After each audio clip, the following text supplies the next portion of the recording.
October 5ஆம் தேதி முதல் உங்கள் ஜெயச்சந்திரன் இப்பொழுது மிக பிரம்மாண்டமாக கீழ்கட்டளையில். ஆச்சி அதிரசமா விடுங்க, கையில தட்டி சூடான எண்ணெயில பொரிச்சா அதிரசம் ready. GT Holidays, South India's #1 travel brand. You know you are special when you're with GT Holidays.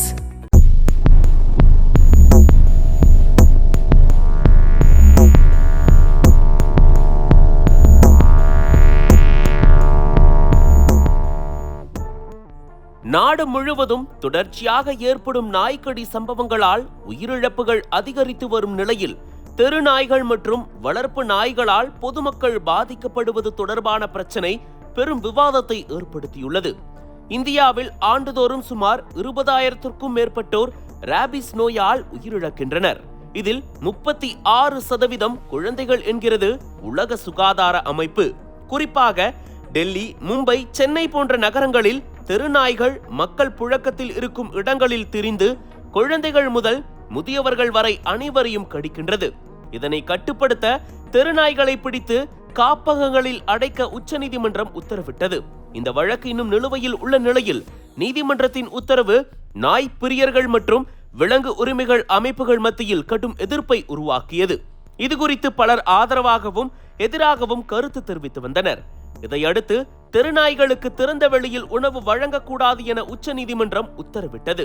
இந்த பிரச்சனைக்கு நீண்டகால தீர்வாக நகர்ப்புற திட்டமிடலில் நாய்களுக்கான பாதுகாப்பான இடங்களை அமைப்பது, பொதுமக்களுக்கு விழிப்புணர்வு பயிற்சிகள் அளிப்பது போன்றவை அவசியம் என சமூக ஆர்வலர்கள் வலியுறுத்துகின்றனர்.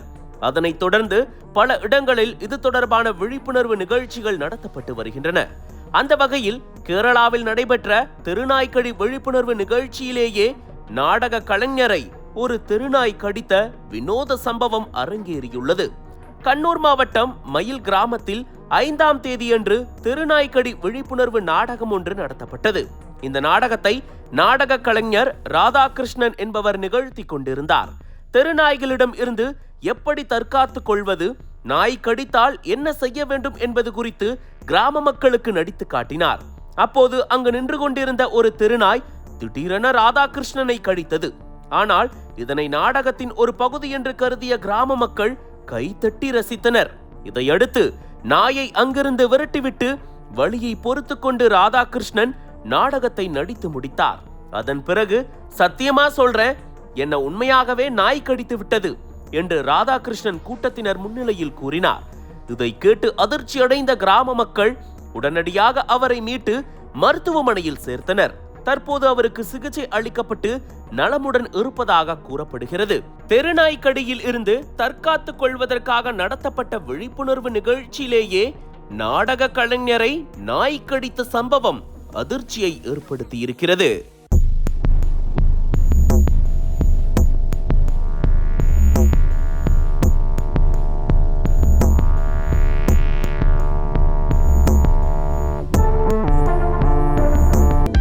அனல் பறக்கும் செய்திகளை அப்டேட் செய்து கொள்ள நக்கீரன் களத்தை இப்பவே சப்ஸ்கிரைப் பண்ணுங்க.